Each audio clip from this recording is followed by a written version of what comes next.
Na noite de hoje, nós vamos refletir sobre o capítulo 14, item 9, de O Evangelho segundo o Espiritismo.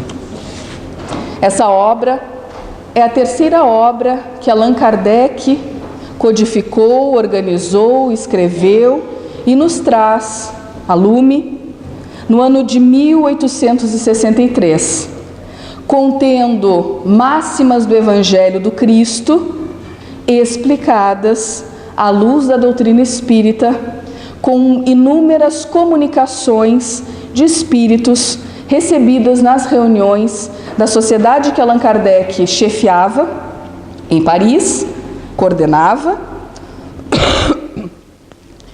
e com comunicações advindas de inúmeras outras cidades e países, recebidas por Allan Kardec, pelos seus correspondentes e também por ele organizadas. Eu peço desculpa, que talvez eu pare alguns momentos para colocar um jato, que a minha garganta não está muito bem, por conta das questões do nosso clima. Então eu peço desculpa. Uma dessas comunicações dos espíritos superiores se intitula A Ingratidão dos Filhos e os Laços de Família, assinada por Santo Agostinho. Não é a única questão que Santo Agostinho assina com a temática da educação dos filhos e da relação de pais e filhos. Portanto, na doutrina espírita, na codificação kardeciana, Santo Agostinho torna-se uma referência para estudarmos os filhos, a sua educação e a relação com seus pais. Nesse item, ele vai falar da ingratidão dos filhos. E diz ele que não há nada mais doloroso do que sermos acometidos pela ingratidão. A dos filhos para com os pais, mais dolorosa ainda se apresenta. E é a partir desse viés que nós vamos discutir o item que ele traz, pois é a partir disso que ele escreve.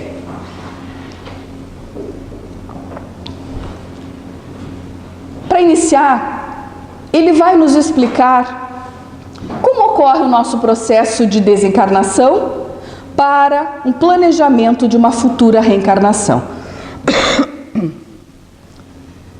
Todos os que um pouco estudamos a doutrina espírita sabemos que a vida não termina com a morte. A morte é uma passagem. Nós desencarnamos, por isso o termo, e lá no plano espiritual vivemos a verdadeira vida, preparando-nos para uma próxima reencarnação, um novo renascimento. E assim se sucedem as nossas existências.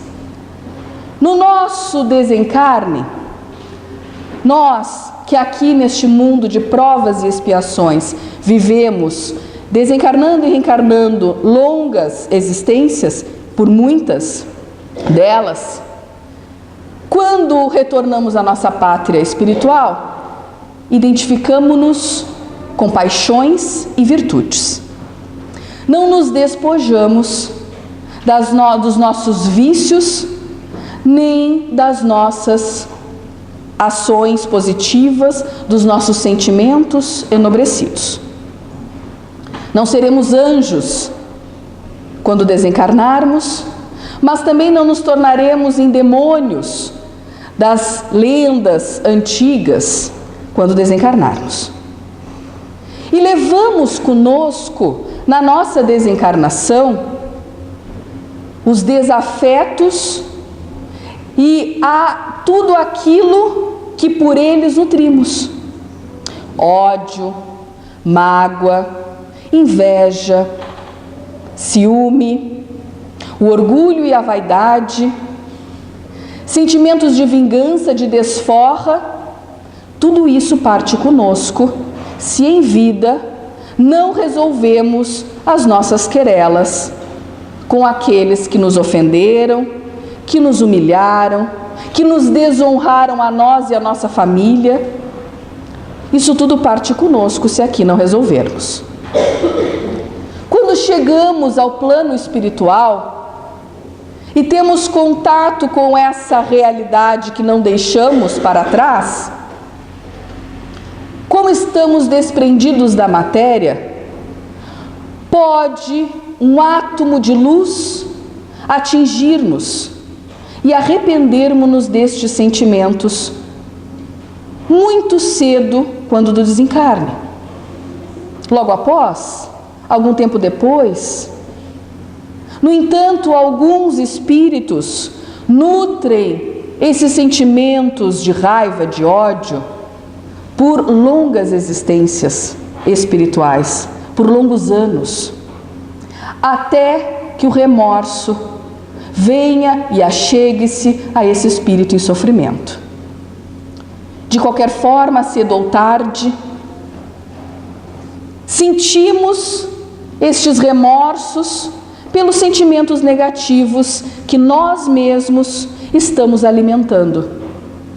Seja de orgulho ferido, de raiva daqueles que nos desonraram, que nos humilharam, que nos caluniaram, seja também de arrependimento por termos feito a outros algum mal.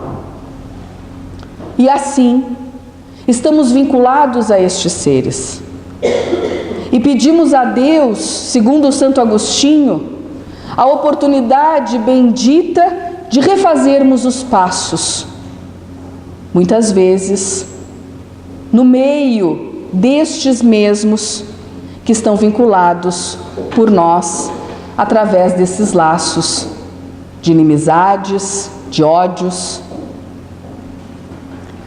E quando um espírito, um novo corpo prepara-se para formar na família em que precisamos, em que há um indivíduo ou mais, em que precisamos resgatar estas dívidas, sendo ofensor ou ofendido, pedimos ao Pai que nos dê a graça de ocupar este corpo, de reencarnar nesta família.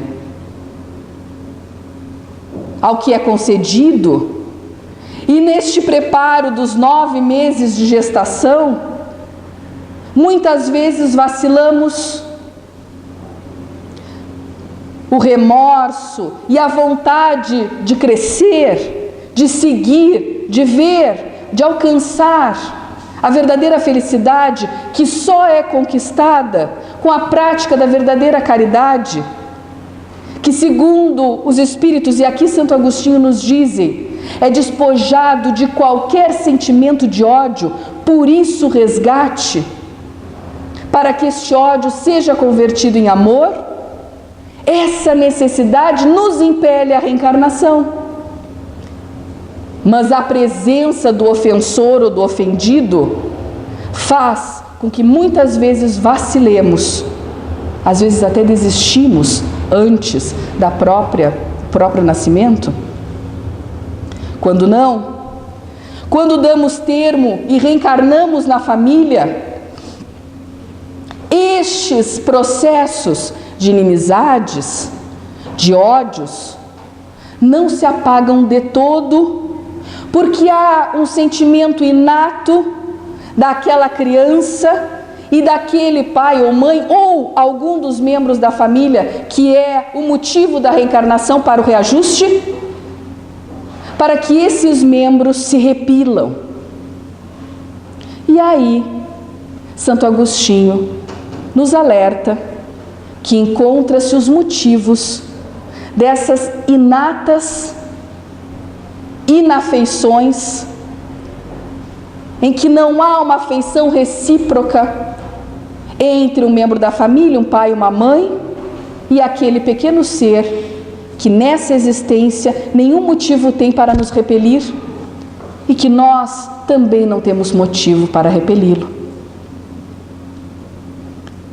Muitas vezes é um filho que desde cedo não temos a mesma ligação que tivemos com o filho mais velho?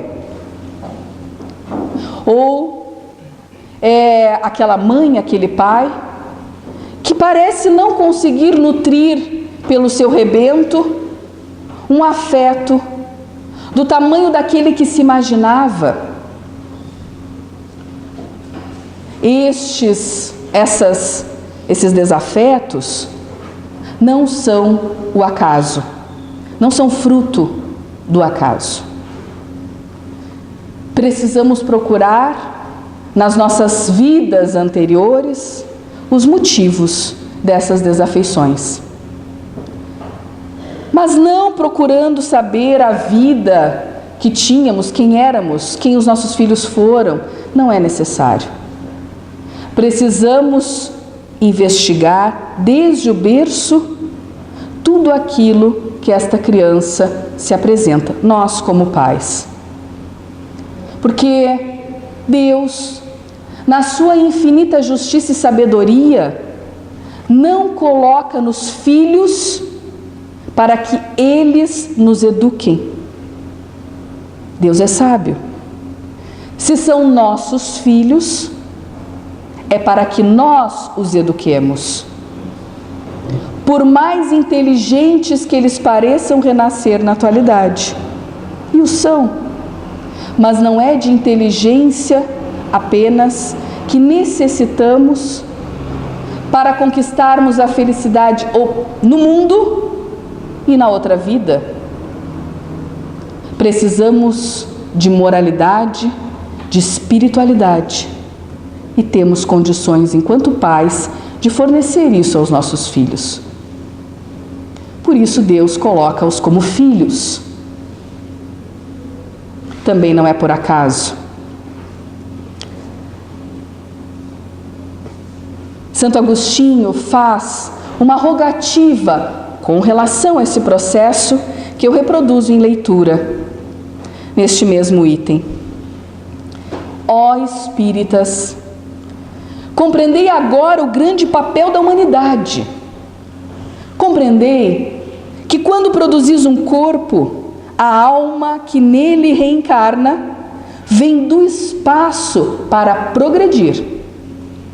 Inteirai-vos dos vossos deveres e ponde todo o vosso amor em aproximar de Deus essa alma.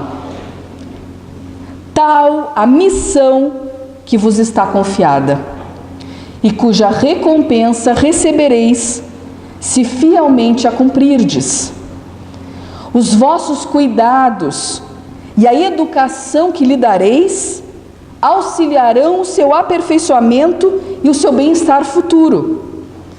Lembrai-vos de que a cada pai e a cada mãe perguntará a Deus: que fizestes do filho confiado à vossa guarda.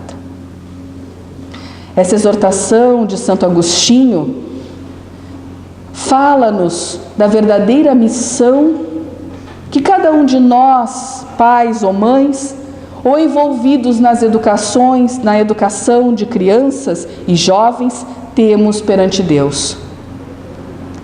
Por vezes procuramos grandiosas missões de mudança do mundo, de refazimento da terra, valiosas, todas elas. Mas a missão mais valiosa aos olhos de Deus, segundo Santo Agostinho, a maior missão é os filhos que nos foram confiados.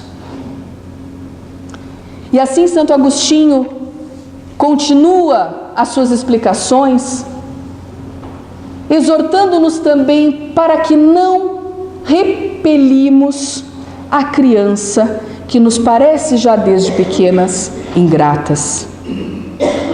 Porque muitas vezes nós, envolvidos com os pequenos, vemos crianças pequeninas mesmo, 5, 6, menores ainda, terem atitudes que nós consideramos ingratas.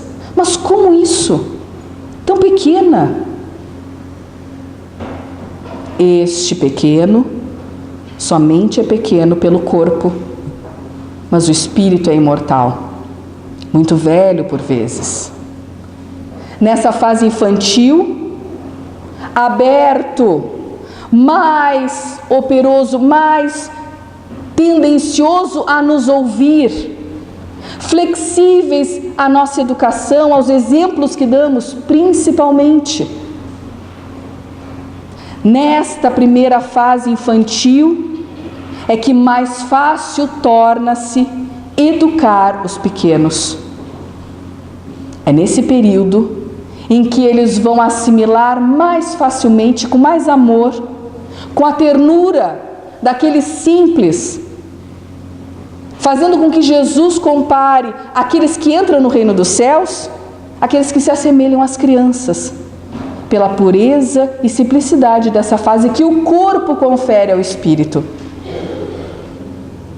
Essa fase é a que principal deveremos aproveitar. Cabe a nós não repelirmos. A mãe que por vezes, sem algum motivo, não consegue permanecer longo tempo brincando com seu filho. O pai que prefere outra atividade a estar com ele. Um avô ou uma avó que acha que a educação que lhes dão o torna uma pessoa que a gente não gostaria de estar junto. Tudo isso deve ser repelido por nós, espíritos em corpos já amadurecidos e conscientes dessa tarefa. Porque estes pequenos possuem as lembranças dos ódios no inconsciente. E nós temos consciência de que um ou outro muito errou.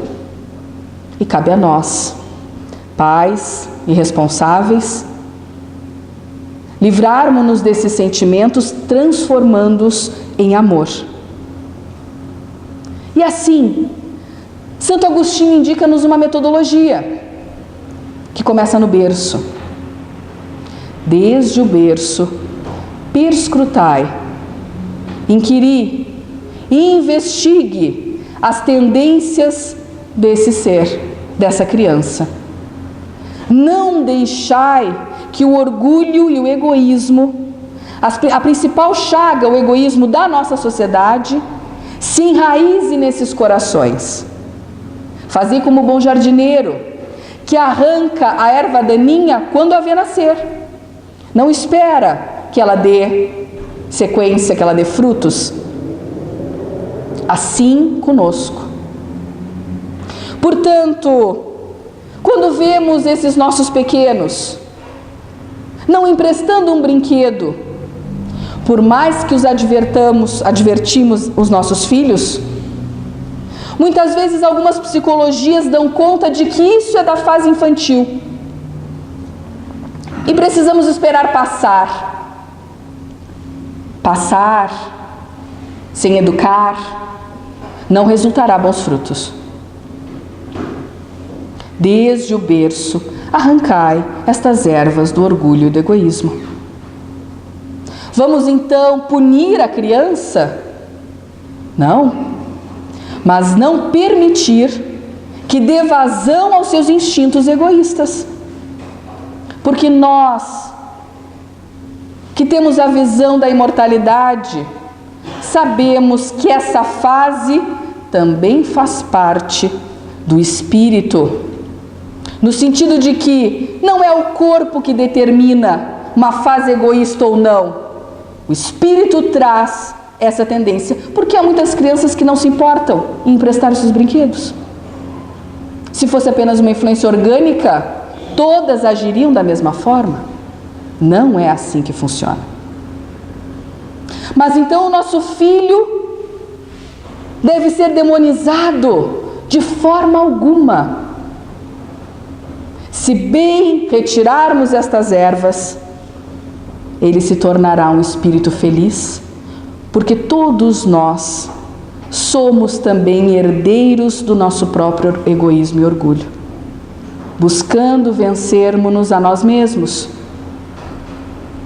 Sem auxílio da educação e daqueles responsáveis pela nossa educação, quantos de nós muito sofreu por termos entretido no nosso íntimo estes sentimentos, porque ninguém olhou para nós em algum momento e conseguiu dizer-nos não. Divida, compartilhe. Você não é melhor que os outros por conta disso, mas é um filho de Deus, herdeiro do Pai, como todos nós. Se soubéssemos dessas realidades desde pequenos, quantos de nós se dizem a si próprios? Nos dizemos: eu não teria feito isto, eu não teria feito aquilo, eu poderia ter feito melhor. Hoje, temos a oportunidade de proporcionar aos nossos meninos e meninas, jovens, crianças, bebês, as luzes das realidades espirituais, apartadas do egoísmo da sociedade, que entretém a cada momento todos esses processos, anunciando o melhor brinquedo, que em geral é o mais caro, para aqueles que possuem mais, anunciando a melhor refeição industrializada, anunciando a melhor roupa. Crianças muitas vezes hoje em dia sabem as marcas de roupas, de sapatos. E a sociedade continua entretendo. Graças à misericórdia divina, a maioria das nossas crianças possuem um lar passível de educá-las, de dizer-lhes que o que importa verdadeiramente é o amor que nutrem por elas e que elas nutrem pelos seus pais responsáveis, que nós não somos um corpo, que há uma vida espiritual, que elas possuem um anjo guardião e que o bem deve ser a conduta diária que devemos perseguir. Por mais que sofram os nossos filhos, filhas, as nossas crianças, as influências da mídia, da sociedade em geral, a maior influência ainda é o lar e os exemplos que damos. Assim, desde o berço. E Deus não dá prova maior para nós do que podemos suportar. Segundo Santo Agostinho conclui: se fizermos todos os esforços para que nossos filhos encaminhem-se para Deus, que é a nossa missão, poderemos ser pagos sim com a ingratidão, ainda assim com a ingratidão. Volvemos nosso olhar para trás, pensemos que não é por acaso, sabemos do processo reencarnatório, perdoemos ainda, amemos mais e esperemos, porque Deus, o Pai de todos nós, cuida de cada um de nós.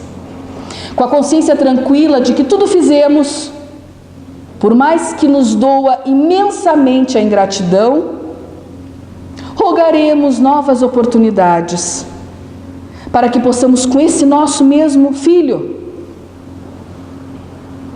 auxiliá-lo em outra vida, já ele mais educado e evangelizado pelo que fizemos hoje, a conquistar as luzes e a felicidade verdadeira. Enxerguemos de mais alto, não é apenas esta vida. Agora, se não conseguimos realizar todo este empenho nessa encarnação, sim, seremos cobrados. Mas da mesma forma, a benevolência de Deus nos dá novas oportunidades. Nunca é tarde para educar e dar exemplo. Nunca é tarde para sermos educadores responsáveis por aqueles que amamos. Porque ao longo da nossa vida aprendemos todos os dias. Isso também precisamos deixar claros aos nossos filhos. Nós erramos também. Vocês podem errar também. Vamos acertar juntos? Conhecendo o Espiritismo, isso Santo Agostinho também nos relembra, torna-se muito mais fácil a missão da educação, embora ela seja das mais difíceis missões que há na Terra. Procuremos no lar o verdadeiro sentido da nossa vida. Embora muitas vezes pareça aleatório, não é por acaso que nos reunimos onde estamos. Se somos ingratos, desculpemo-nos, compreendamos esse nosso inconsciente que nos traz essas revivências de infelicidades, de inimizades do passado, mas aprendamos a perdoar a nós e àquele que inconscientemente sabemos que muito nos fez mal. E pensemos hoje, enquanto filho ingrato, nessa vida, esta mãe, este pai, por muito tempo, carregou-me no colo, no ventre, alimentou-me. E principalmente quando nada pede em troca, sejamos gratos, pelo menos pela vida. Porque muitos não conseguem retornar por conta de não terem a oportunidade de dar sequência a uma nova reencarnação. Pais ausentes, pais ou mães ausentes, indisciplinados, agradeçamos pela vida. Pais egoístas, se somos filhos filhos órfãos de pais vivos, agradeçamos pela vida. É uma lei de Deus honrar pai e mãe. Se a ingratidão, em todo o seu processo, em qualquer nuance que ela tenha, já é algo que dói profundamente, quanto mais a de um filho em relação ao pai. Que possamos então, como neste curto período não é possível refletir a fundo este item que é muito profundo, possamos em casa acessar o item 9 do capítulo 14 de O Evangelho segundo o Espiritismo, em PDF, para que possamos ter as diretrizes incrustadas nas nossas mentes, em nós enquanto espírito, e que possamos desta forma compreender o verdadeiro papel de nós, enquanto pais e mães educadores de toda a humanidade. Fiquemos na paz do Cristo e vamos à nossa prece final.